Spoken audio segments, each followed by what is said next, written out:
So, about 60 years ago, a young woman was returning home after what had been a disastrous honeymoon, and when her new husband went to work the next morning, she found herself alone, truly alone for the first time in her life in their new apartment. And the first thing she did was call two people. She called Christo, this young artist that she would eventually marry and make art with for her entire life, and a locksmith. When her husband returned home that night to discover that his key no longer worked for the door to his apartment, he was furious. He was pounding on the door, screaming about what was going on. Christo was hiding in the corner, and Jean-Claude, the young woman, stated firmly and resolutely through the door, "Your key does not fit my lock." And I love that story. I like it because, it's romantic, it's a little bit exciting, it's kind of funny, but what makes it really interesting and why I love it is the context of that lock to every person in the story. For the husband who was there to exert control over that lock with his key and thereby control over Jean-Claude, he was completely confounded, and locks have everything to do with control. For Jean-Claude, who simply changed the lock, it was a tiny act of dissidence, but locks have everything to do with dissidence.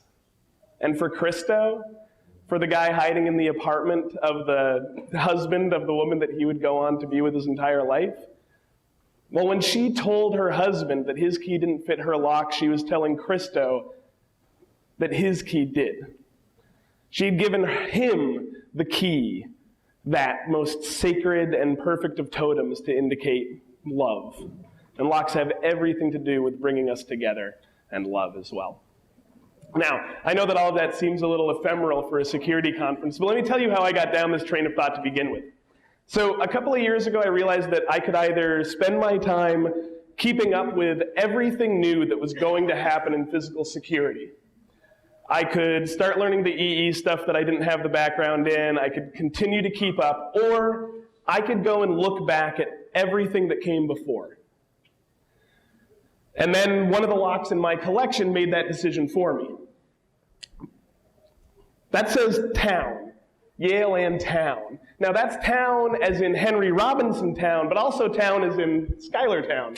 It's more town as in Henry Robinson town, who was partners with Linus Yale Jr., who's more commonly thought of as the father of the modern pin tumbler lock. Only as it turns out, it was actually his father that created the modern pin tumbler lock, but it doesn't really matter because the first pin tumbler lock was patented 40 years before he got around to doing it, and none of that matters because most people think that the pin tumbler lock was invented by some Egyptian guy 4,000 years ago. So, fun fact about the pin tumbler lock. A lot of people think of cruciform locks. Those are the ones with pins coming in from multiple angles. They think of those as slightly more security and a natural evolution. But in reality, it was actually patented well before the inline pin tumbler lock. But that's neither here nor there, nothing to do with the talk. So, Linus Yale Jr. was in partnership with an old family member of mine, Henry Robinson Town, and I thought that was absolutely fascinating, and it got me to look deeper and deeper into the history of physical security and learn more about these guys as well. But in context for what I want to talk about today, these guys, Yale and Town, come a lot later. So, let's talk about the Egyptians. Now, this is the ancient Egyptian pin lock. It is incredibly similar to the pin lock that we have today. Now, as I said, most people think that this was created 4,000 years ago by some Egyptian guy. And the reason that we think that is because of a man named Vivant Denon. So Vivant Denon was an amateur archaeologist. He was an excellent artist, learned guy, wrote a lot, attended the salons in Paris and so on and so forth. He was also a very popular pornographer with a lot of weird porn. But anyway, more importantly to our story, he traveled with Napoleon in Egypt. Now, if you guys forgot that that Napoleon invaded Egypt, you probably remember that the Rosetta Stone was discovered in Egypt by the French. And this was part of this invasion. As a matter of fact, they found all sorts of artifacts. They found tons of them. So you might be wondering, why is the Rosetta Stone and a good number of these other artifacts, why are those in the British Museum and not somewhere in France? Well, it's because the invasion went really poorly. And so as Napoleon was trying to get the heck out of Dodge, as he was trying to sail back to France with his people, the British basically blockaded him and said, give us all your stuff. And eventually they did. It was interesting because it wasn't just an invasion to conquer land. It was a cultural looting on an enormous scale. What they brought back and what the British then seized and didn't return to the Egyptians were incredible cultural artifacts spanning thousands of years. And Vivant Denon was at the forefront of discovery in this. Particularly interesting about Vivant Denon was that while he was part of Napoleon's Corps of Savants, this 170-person artists, scientists, etc., that marched with the army to discover and catalog and loot cultural artifacts from all around Egypt, Vivant ended up going off to Upper Egypt. There we go. Ended up going off to Upper Egypt after a guy named Murad Bey. Murad Bey was a guerrilla fighter. He was a cavalryman fighting for Egypt against Napoleon. So when General Belliard and some other people had to go chase off after Murad Bey up into Upper Egypt, Denon said, let me go with them. Let me separate from the main army, the only one of the Corps of Savants to go into Upper Egypt. Because there had been trade with Egypt. People had been in Lower Egypt. While they were culturally looting and going to places they hadn't been before, those paths had been traveled before. But no educated European had really spent time in Upper Egypt at this point. So Denon was given leave to chase after Murad Bey with the small contingent of the army. And traveling through Upper Egypt was a fascinating journey for him because he was now even more at the whim of a small contingent of the army chasing after a band of mounted guerrilla fighters. What this means is that he spent a lot of time just sitting in the middle of the desert looking at nothing. And even more time bypassing amazing ruins, but he had to travel with the army. So he was like, mummies, I want to go, but we can't, we got to keep going. So it was, a terrible way to observe the world. But at one point in Upper Egypt, they're coming up on Karnak, this enormous series of ruins with Hypostyle Hall and Polis of Maat and all sorts of other now well-known relics from the Egyptian age. And when we arrived, Denon was able to make some observations. From his memoirs, I saw also delineated the gate of a temple with two folding doors, shut by exactly the same kind of wooden locks that are at present made use of. He was talking about the locks that he was seeing all around him in Egypt. So there in a bas-relief on the wall of the ruins, he saw a lock that he was seeing all around him throughout Egypt, and that had been recorded in Turkey even earlier than that. And he was amazed by this. He was absolutely amazed by this. And Denon was given to flights of fantastic language and vitriol and poetry. This is what he said about the pyramids. It is hard to decide what is more astonishing, the tyrannical dementia that dared order their building or the stupid obedience of the people who agreed to help build such things. That's what he thought of the pyramids, He had amazing faculties for language and really wanted to instill in people the journey that he was taking, the observations that he was making, and the sense of wonder that he had for a lot of what he was seeing. In his enthusiastic but perhaps inaccurate observations about the lock, he went on to say, and finally, one of the amazing things about this, and finally, that a simple utilitarian invention has been transmitted by tradition through all the revolutions of nations. I think that's a really beautiful thought, and I think that it is an even more beautiful thought when you think about the fact that the locks on most of your doors is probably also based on that, and based directly on that. It was rediscovered by him coming back to America and people beginning to work on the pin tumbler lock again. This has been around forever, and it's still on your door. That's crazy. That's amazing. And I really got caught up in his enthusiasm. Unfortunately, in his enthusiasm, he wasn't really giving hard dates, but he said generally that, this lock was from 4,000 years ago, what he was looking at on this wall. Unfortunately, there are a lot of people for the next 200 years that took him really literally. And so everybody's been saying this 4,000-year-old Egyptian lock. This is what we've been thinking for about 200 years. So I got a hold of the people at the Digital Karnak Project, who are out of California, and they are creating beautiful reconstructions of Karnak online and trying to make digital renderings of it, et cetera, et cetera. And I said, this is what he said. These were his observations. Unfortunately, also in his observations, he mentions the fact that it was so hot that they could not rest. They could not stop for him to actually draw. He was only able to observe and keep moving on. He mentioned two other things that he saw.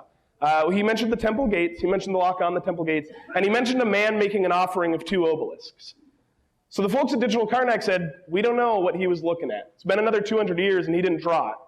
And things continue to get ruined when we're talking about ruins. So we don't know exactly what he was looking at, but we're pretty sure we know the wall because we have the offering of the 2 obelisks, and this is enormous and well known, and people know exactly where it is, and it's at Karnak. This is the Palace of Maat. Palace of Maat was built in the 15th century BCE, which means that what he was looking at was actually a 3,200-year-old representation of the Egyptian lock. And I know that that seems like I'm probably splitting hairs, because 800 years when we're talking about millennia, not a big deal. But the reason that I care about this is because of this. This is cuneiform. This is the cuneiform word for lockmaster. This isn't hieroglyphics. This isn't Egyptian. This is Mesopotamian. And also will likely get tattooed on me sometime in the near future. That's awesome, right? And even if it actually says something terrible like buttmaster, it's, there are probably like 2 people in the world that could actually translate it, so I'm not worried. So, what's exciting about this, Rob Secate. So there's a guy named Daniel Potts. He was an archaeologist presently in Australia, traveled all over the world, run institutes.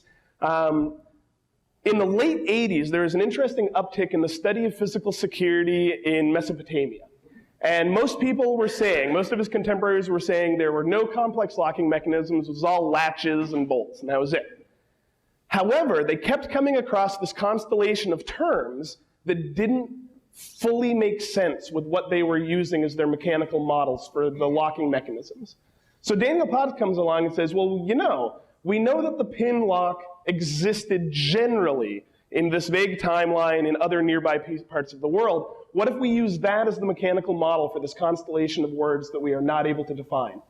Doing this, he was then able to dig into tomes of cuneiform and actually pull out and better define and build out this language a little bit more using some of this constellation of words now properly defined as parts of a mechanical lock. Of course, this is all supposition. This is 1990. And he's saying, say suppose this is what it happens to be. And it was good work, interesting linguistic work. But I dropped him a line recently, and I said, has anybody confirmed this? Has anybody come through on your work and codified it? Have there been archaeological discoveries that can back it up? And he sent me an article by Karen Radner. And Karen Radner is the one that took the word lockmaster and said, this is what it means. Wrote a paper defining the word lockmaster and talking about this role in the courts of Neo-Assyria. And I read this paper and I was incredibly excited,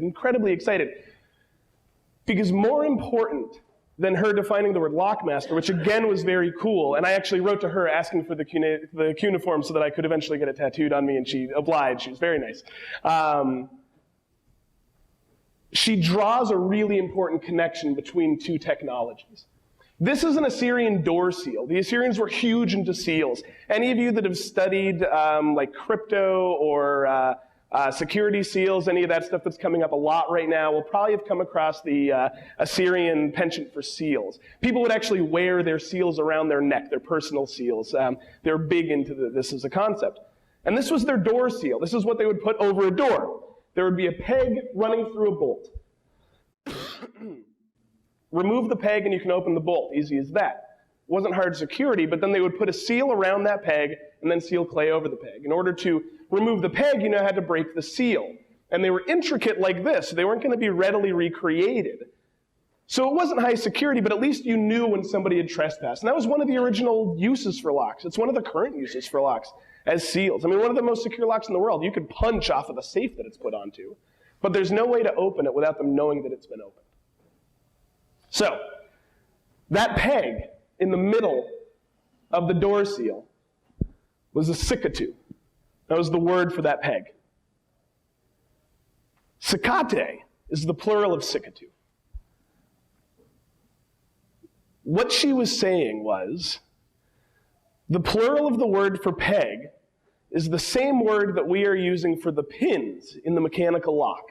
The central component of the door seal is the same linguistic word, the evolution for the central component in the mechanical system. So now we have a linguistic evolution from one technology to the next, something we had never been able to put together looking at it from Egyptian origins. We have no precursor in the Egyptian train of thought with this.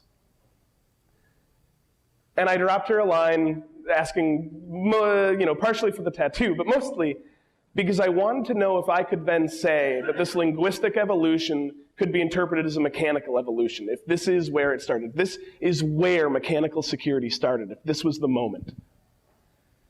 She told me that the last archaeological door seals that they have found in those areas date back to around 2500 BCE. And that the linguistic, that constellation of terms that is now understood to be a mechanical lock, began to emerge around 1800 BC. And that's 500 years before the wall at the Palace of Maat. So somewhere in this 700-year period, the death of the door seal and the birth of the lock. And none of you care about that as much as I do. But I cannot tell you how much I care about that. I can't tell you how exciting it is to me. I also can't tell you how exciting it is to me to write to an archaeologist that runs an institution and has a 37-page CV that I had to find on the internet to find his email address, and he writes me back in an hour, excited about what I want to do with this research. It's thrilling. It's stuff that I've never been able to deal with before. So, why does it matter? Why does it matter that it wasn't the 3,200-year-old Egyptian lock? Why does it matter that I want to know the origin? It's because I want to know why this evolved. I want to know why it was created. I want to know why every culture that has come up adopts locks independently of every other culture, or as an evolution from one culture to the next, why locks continue to stay around, how they've changed, and what they were used for originally. One of the biggest things is that locks locked up communal or state property originally. It wasn't something you would have on your door typically. It was for the granary or whatever else. That would have a lock on it. And the people that actually had the keys for that, for them it was a symbol of power and prominence. The concept of the key to the city as an honorarium dates back to forever. There are biblical references to people walking around with keys slung over their shoulders to show off how important they were. Athena explicitly had the key to Athens. She was the god that the city was named after, and they still put a key in her hand to prove to her that she had dominion over it. So power and prominence from the birth of the lock, those tokens, the keys, have been important in that regard. Additionally, the way that we use locks now for the most part, we lock our door and we walk out and we trust that everything's fine, that is not the origin of locks. In the origin of locks, it was the first form of two-factor authentication. Let me tell you about those lockmasters. You know why the lockmasters became part of the court in Neo-Assyria? And those of you that know Assyrian lore history, by the way, will know that Neo-Assyria is actually around the Roman era. And that was one of the things I was worried about when I talked to Karen Radner. But she said, no, that's when this position started, but the language started back in the 1800s. Just in case anybody's checking me on my Assyrian history, I wasn't too worried. The RVASec, the lockmasters. The reason that this position was created in the Neo-Assyrian court was because people kept getting killed. There was an assassination that led to the new regime, and then that guy was almost assassinated and run out, and both of them in their bedchambers. More and more, the Assyrian kings were pulling back further and further into their own bedchambers. The entire empire was actually starting to come apart and get much closer and closer. So the last major Assyrian king of the Neo-Assyrian era, who ended up reconquering large swaths of the Assyrian domain for them and was, by all accounts, the last important leader of those people, he created the lockmasters because he was sick of people getting killed in their beds. He had guards. He had plenty of people to monitor the flow of human beings. But the lockmasters actually controlled the pegs, the pins, from the lock themselves. They would carry them around. And when a door needed to be locked, They'd insert the pins, they'd take the key, and they would walk out of there. And so now people can control the guy that lets people in. They can control the guards. They can kill them. They can bribe them. They can do whatever else they want. But the lock master is somewhere else. There is no key to that lock. It was the first form of two-factor authentication. It wasn't meant to stand on its own. And then everything sucked for most of the rest of human history. That's not entirely true. It's not entirely true. There are enormous exceptions, in particular China, in their work in combination locks. Iran had some beautiful ideas in how they implemented warded locks with beautiful screw-like mechanisms. There was artistry everywhere. Locks are just gorgeous from this period of time when the technology sucked. But in this time, you know what there weren't much of? Lockless cultures. You'll find very few lockless cultures. And because locks are inherently a part of culture, all of those lockless cultures are countercultural. You've got Matthias here, Johann Matthias, who ran the Anabaptist Revolution in the middle of the last millennium. Don't worry if you haven't heard of this guy. I hadn't either. But he forced everybody to remove the locks from their doors in the town that he took over in Germany. And then he even had them remove all of their doors because he wanted every dwelling to be communal property. No locks anywhere there. And then they were eventually crushed and everybody got their doors back. You have gypsies and travelers. The Romany tradition in many nations are generally lockless, tiny, movable societies. And they're very close, they're very familial. Everybody wanders in and out. You have the current Occupy movement. Most of those encampments were lockless encampments where people were free to move through spaces and would give each other privacy based on social contracts. And that now is actually exactly what a lock is. A lock is a social contract. The way that we use locks now, locking something and walking out of our house, leaving it alone, not relying on that guard to not get killed as well as the lock, it's because we all decided to live in a society together, and that lock is a symbol of the law, it's a symbol of the taboos, it's a symbol of personal and private spaces. That is what a lock is. A lock is a social construct more than it is a mechanical construct. Pardon me. This is Worms in Germany. This is the city seal of Worms in Germany. Yes? Why is the lock that construct and not the closed door? I'll tell you about that later. Okay. Yeah. Mostly tradition is the answer. Mostly tradition. So, this is the city seal of Worms in Germany. Worms is has a neat backstory to it. The key is there because of their locksmith king. Not anymore, but back in the day, there was a widowed queen who had done wonderful things for prosperous worms until one day a monstrous lindworm, a dragon, appeared at the gate and said, "Feed me someone every day or I'm going to come in and kill all of you." So they start feeding him. And they do a lottery, and people keep getting picked and thrown to the dragon, and it eats them, and everything sucks. And then the queen's name gets drawn because she was, one of the people. She put her name in. Her name gets drawn, and she was about to get thrown into the dragon when a locksmith ran up and said, "Hold everything! I've built a suit of razor armor. Feed me to the dragon."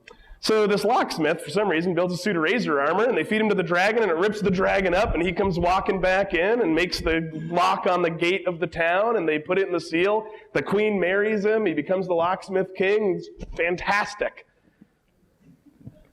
There are a lot of stories about locks and locksmiths in myth and fable, all over Europe in particular. That just happens to be my favorite. The door locks of the people of Bamani in Mali really transcend all of the interesting stories about the honor of locksmiths or the religious associations that we had in Iran. There are people in Iran that would pierce their bodies with padlocks to show their direct physical connection to their God. In Mali, Simultaneously, religious icons, utilitarian objects, and works of art, their mechanical strength matters less than their magical powers, and their social commentaries are communicated through symbols rather than words. Locks extol marriage, promote fertility, symbolize the gods, and direct social conduct.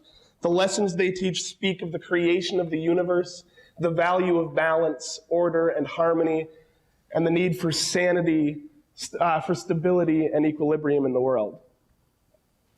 I think that it is hard to read this passage from the Door Locks of the Bamana of Mali without getting a little emotional about locks. So maybe you guys are starting to care a little bit as much as I do.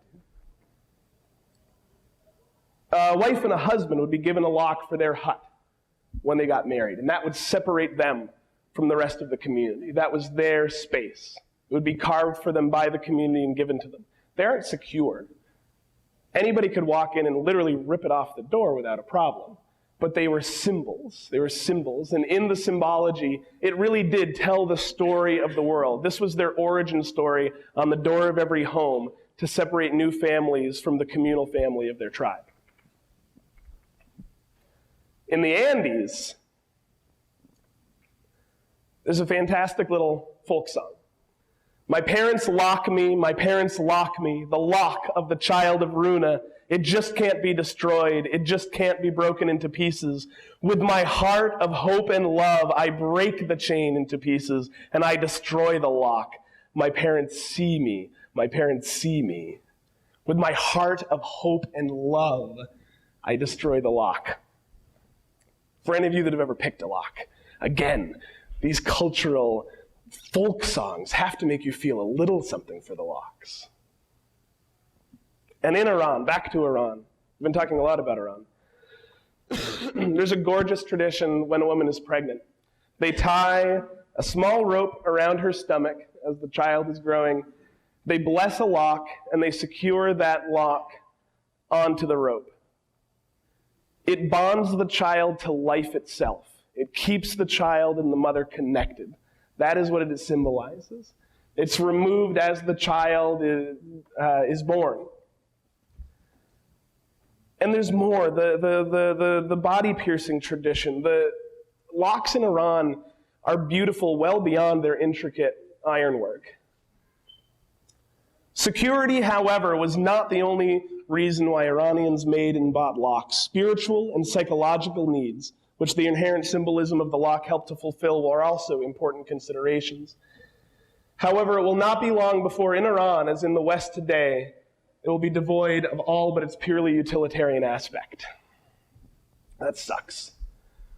It sucks that, I was going to say we, but all of you walk around in your lives every day seeing one of the most ubiquitous things in the world, and you don't realize that those 2 cubic inches of brass contain the story of how all of us have learned to live together in an ever smaller world. That's what a lock is. There is still some symbolism left, though. There is still some beauty and some love left. This is a tree in Russia, and some of you may have heard of this tradition where you and your lover carve your names into a lock and lock it into some public and permanent installation to symbolize the permanence and publicness of your own love. It's a beautiful tradition. You'll find it all over the place. But for the most part, we do only look at the utilitarian aspects, but the utilitarian aspects are socially powerful as well. And there was an incredible period of time when those pure utilitarian mechanical aspects changed the world. And it wasn't that long ago. This is a warded lock. And the idea behind a warded lock is very simple.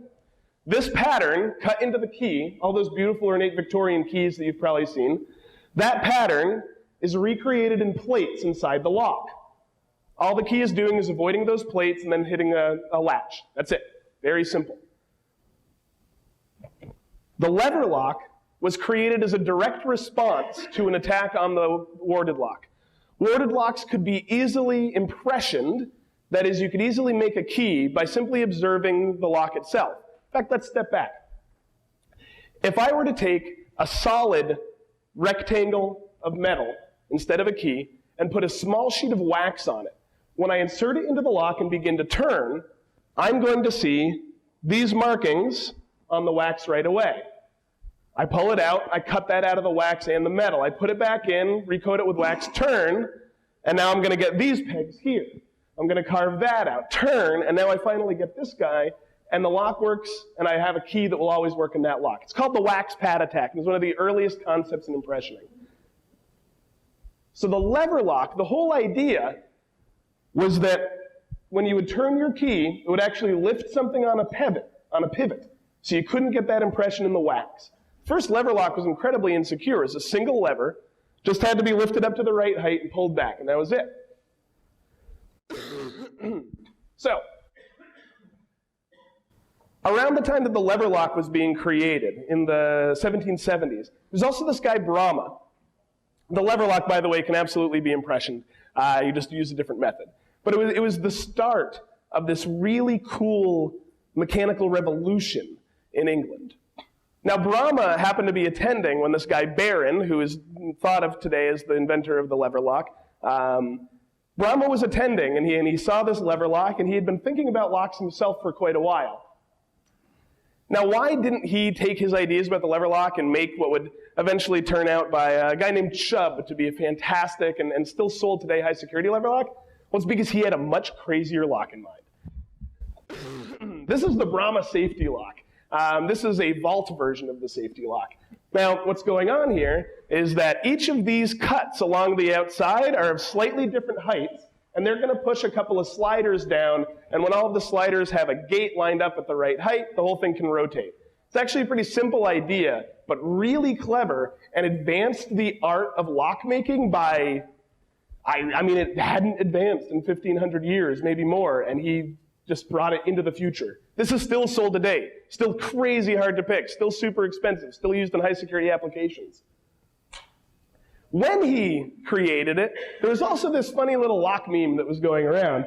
This is Louis the 16th, and Louis was an avid locksmith as well. Louis loved locks, and he was trained by the master locksmith Gamain in Versailles. He and Gamain made a particular lock together called the Armoire de Fer. Now, the Armoire de Fer, made with Gamain, Louis thought was his, prized and highest security invention. But they were just making warded locks. And the problem with warded locks is that as soon as you understand how it works, you don't need a key, you don't need anything, you can pick it open really, really easily. So, when Louis made a safe, he inserted a bunch of secret documents in it and then lost his head because Gamain, it turned out, was a Jacobite, a revolutionary. And Gamain told the Revolutionary Council how the lock worked. He didn't go with them. He didn't have to open it for them. He just told them how it worked. They went, opened it up, found a bunch of treasonous documents, and there were all sorts of other reasons. He would have lost his head no matter what, probably, but that definitely contributed. So Brahma in England is coming out with this lock, and he says, I can hand you this lock, even though I made it, and I know exactly how it works. I can't open it. I can give you and you and you and all of you your own locks, and you won't, no matter what you do to your own lock, be able to open each other's. And he was so confident in that when all of a sudden, there was chaos, he made a lock, and everything was great. That was that slide. All of a sudden, a lockpicker appears. This lockpicker is able to open his lock. And as a matter of fact, starts taking out advertisements. And then more people, seeing these advertisements in the paper of a guy saying, hey, if you lost your Brahma key, I'll totally open it for you. Started saying things like, yeah, he's just opening it with like a hat pin. It's a terrible lock. Everything's the worst. And this is what was going on. This is one of the sliders from the original Brahma lock. When you push down on it, you can feel, if you are turning it, where that is catching. This was the improvement. They put in a series of serrations. A guy named Russell at the company put in these serrations, they bring it back to the locksmith, back to anybody, and nobody can open it anymore because they're getting caught up. They can't discern where the true gate is. They were so confident, as a matter of fact, that they made a lock that reads, the artist who can make an instrument that will pick or open this lock shall receive 200 guineas the moment it is produced. And they put it up in their store in Piccadilly. This is the important part. This might be the most important thing that Brahma contributed to security today. He made an amazing lock that was probably 100 years ahead of its time, and he advanced the art. But by making a public demand for the exploration of this security, he created an incredible environment. Unfortunately, because he was so good, and as I said, probably 100 years ahead of his time, he also created 4 generations of people who believed in the idea of perfect security. For the first time in human history, people began to believe that a lock, by itself, alone, could be perfect and unopenable. They thought that the security arms race had stopped. In 1851, 70-some odd years after this lock had been invented, A.C. Hobbs rolls into England and picks the Brahma lock, picks the Chubb, that beautiful lever lock I mentioned before, picks all their locks. Now, before the Great Exhibition started, Americans weren't viewed very highly over there. This is just some copy from an observation of our exhibit before it opened. Even their ingenuity, great as it is, becomes ridiculous when it attempts competition with Europe. Double pianos, a combination of a piano and a violin, a chair with a cigar case in its back, and other mongrel constructions belong to a people that would be centaurs and mermen if they could. To which I say, of course we would, that's awesome. I'd be a centaur in a heartbeat. Okay, save on gas. So, America then rolled in and did amazing things in agriculture, part of another talk. They did amazing things with yachts. You know the America's Cup? It's not called the America's Cup because it started in either of the continents of the Americas. It's called the America's Cup because a ship named the America rolled in and beat 51 British yachts by 7 miles on a 53-mile course. And the Queen flipped out and said, "Who won?" And they said, "America." And she said, "Who was second?" And they said, "No one."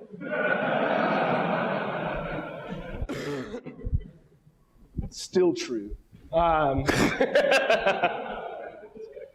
Okay. But A.C. Hobbs comes in and he picks their locks. So throughout the exhibition, the opinion of America in the press had been growing and growing and growing.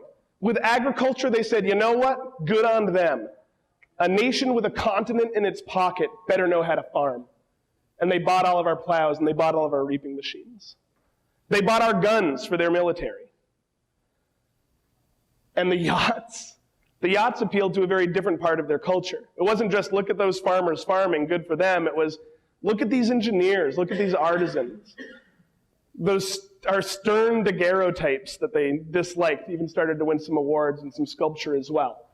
And in general, they were saying, look at these Americans giving us more, because that's what world fairs were about back then, was collecting the best technology and art of the world to your country. Look at these Americans giving us more than any other nation. This was sea change for how we were perceived by the European world. But when Hobbs opened that lock, he was there shilling his own lock, by the way, which got opened about 4 or 5 years later, I think. When Hobbs opened that lock, the tone was very different. We believed before the exhibition opened that we had the best locks in the world, and among us, Brahma and Chubb were reckoned quite as impregnable as Gibraltar. Even more so, for the key of the Mediterranean was taken by us some years ago. It seems cruel at this time of day when men have been made to look on their bunches of keys with something of a sense of security, to throw that feeling to the winds. It's heartbreaking, and they're beautiful writers back then.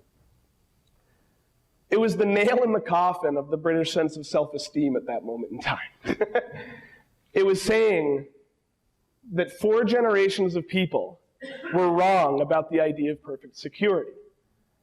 But they didn't hold on to that at first. As a matter of fact, that same article that said how cruel it was to scatter the British sense of security to the winds said, "You Brits get over there and pick his lock."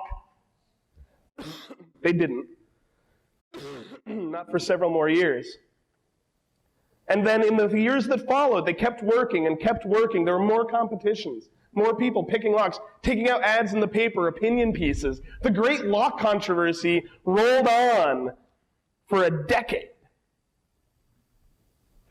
Now, at the outset, this is Punch magazine, sort of like The Onion of its day, but with more cultural stuff as well. As lockpicking is now being cultivated as a science, we begin to fear that the police may hesitate to interfere when they see an individual engaged in an ingenious operation on a street door. They wrote this whole and very funny tongue-in-cheek piece about how all of the lock artists are coming into town, and then they named Brahma and Chubb and Hobbes, of course, but then they also named a bunch of well-known thieves. They were just joking about the fact that this, what they normally think of as a criminal act was starting to be seen by such vaunted people and being talked about in the Royal Society and these mechanical institutes. But it was very fun and a fair piece. A decade later, after this has rolled on for a year, and after perfect security has been proven dead because a decade had gone on, for 10 years, sorry, not a year, because perfect security had not been reproven in a decade. Does not a certain compunction of taste suggest that the operations needful for such a purpose, studying locks, had better, like those of anatomy, for instance, be performed, if not in private, yet at least without very ostentatious publicity? This was at the end of a very vitriolic piece talking about the fact that they were just sick of it. Just sick of it. Sick of seeing the locks that they were buying from people tested in public. Sick of seeing the locks that they were buying from people published in papers about how they were opened in the most recent competition. Thank you. And that feeling of Punch and of British society in general being sick of it completely overwhelmed the enthusiasm of those researchers that continued studying and picking and so on and so forth.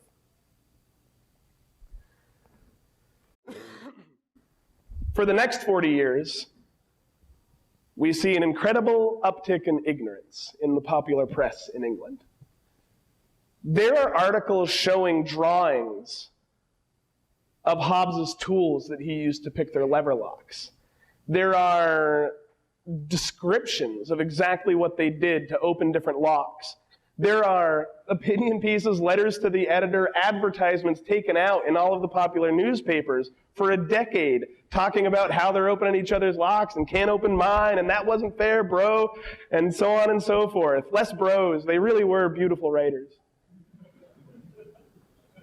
But by about 1900, after 40 years of being sick of it, after 40 years of never being able to return to those 8 generations of a belief in perfect security, people decided that it was enough.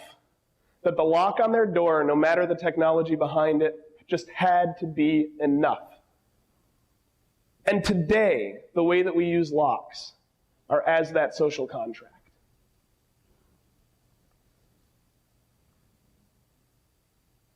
And if you pick a lock, you're trespassing against society. And that can be very exciting. But the whole idea of a lock today is not some complex mechanical thing. As a matter of fact, if you do come over and pick locks with me, you will be able to understand every single lock on that table. You'll be able to understand every single attack that I'm going to teach you. You'll be able to understand it all very quickly, and everything after that is practice. The class that I ran yesterday, there was a lot of talk about the ways in which we approach the vulnerability assessment, the different technologies and how we interpret them. But every time I said, does everybody understand that? Everyone was like, yeah, of course. And then we practiced, and we practiced, and we practiced. And that's all it is at that point. It's just tactile feedback. It's just some basic mechanical skills. The genius comes in the people that can hold it all together in their head before it becomes brass, and then make the brass, That's where the genius of this is. And all of the rest of us are just relying on each other not to walk through each other's doors. That's what a lock is. That's what physical security is today. Now, I said that these guys would come back later, Yale in town. And I don't really have much more to say on this entire topic, but Yale in town, what I love about them is 2 things. Number 1, Yale, back in America, working in his lock shop, not dealing with the lock controversy, actually really coming on the scene in the middle of it. Didn't go to England, didn't contribute to any of that, but in his workshop, that paratoptic lock that I slipped past real quick earlier, the one that Hobbes was in England shilling, he picked that, just playing around one day. And I'm sure there was a moment of him being like, ah, picking the current king. But right after that, there was a moment where he said, I can open any lock I've ever made, now that I can open this. Any lock that takes a key can and will be picked. There are 2 locks on the market right now that have yet to be picked. One of them's been on the market for quite a long time. I don't think that for very much longer it will be 2. I think that it will be 1, and I think that sometime after that it'll be none, unless somebody comes along with something really interesting. Locks can be picked if they have a key. That turned him to combination locks, and he did some amazing work in that field, and time locks. And what Yale contributed after that moment was not just interesting security in a new vein that led the American art, but it was also the knowledge and the very forthright assertion to anybody that wanted to hear it that your lock can be picked, and that is not what is keeping you secure. Town, I didn't realize I had him up already. Sorry, Town was the last major American lock manufacturer. Yale died 3 months into their business partnership. Yale died Christmas of 68 maybe, somewhere in there. And Town had to carry it on. Town is probably the reason that everybody in the world uses pin tumbler locks. Because Yale had turned on to other things. Yale had turned on to the combination locks and other projects. But the pin tumbler lock, Town championed it. And you know what else he championed? And I was a little disappointed to hear that. Thank you. I was a little disappointed to hear that when I first realized that it might be somebody that I was distantly related to that made pin tumbler locks the world standard. But what he also championed, I got some literature in the mail the other day, some antique literature from the Yale and Town Company when Town was still in charge. And right there in the pamphlet, the sales pamphlet, they give potential customers, it said, any lock can be picked, even ours. Imagine a company saying that today. No one would. No one would. But Town continued to beat that drum until the day that he died. And unfortunately, we've lost that tradition of people speaking forthrightly and publicly exploring the security in their lives. It's very disappointing. But I like these 2 guys a lot. I hope that you guys like them a little better now as well. I usually put this slide at the end of every talk, but I don't really have any. I don't really have any additional rambling talks. There are wonderful people that have helped me out. The top 3 are the archaeologists that I reached out to and got back to me with beautiful information. Barry Wells, Han Fei, and Eric Schmiedel were my first and finest teachers when I first learned how to pick locks, and they still support me to this day. Wonderful people from Toul in the Netherlands. Captain Dunk provided that warded image. There are no good warded images on the internet. Most of them really suck, but I like what he did. It's a wonderful tutorial on lockpicking101.com, which was my first home when I first started learning about locks. AntiqueLocks.com is an amazing community if you want to learn more about the history of any of this stuff. They're absolutely incredible. It's a slow-moving community. It's a bunch of old dudes, but they are amazing, and their knowledge is incredible. And that last group of people are just a bunch of wonderful people that let me talk through all of this crap, even though I care about it a lot more than they do, and help me bounce these ideas off of them. I was telling somebody at dinner last night that when I was 17, I worked in a hospital. And I, at the age of 17, was put in charge of my community's dead, and I would get home being exhausted and feeling completely worn out physically and emotionally, and it was the best job I ever had. I had never in my life, after that point, felt like I was doing something worth doing at the end of the day. I did stuff that I enjoyed, I did stuff that I was good at, but I never did something that I felt was worth doing. But understanding why you lock your doors, understanding the sociological and anthropological implications of physical security, this is the first time since I was 17 that I feel like I'm doing something worth doing. And I hope that at the end of this, all of you care a little more about the lock than that first story. Thank you all so much for the opportunity to tell you about my research.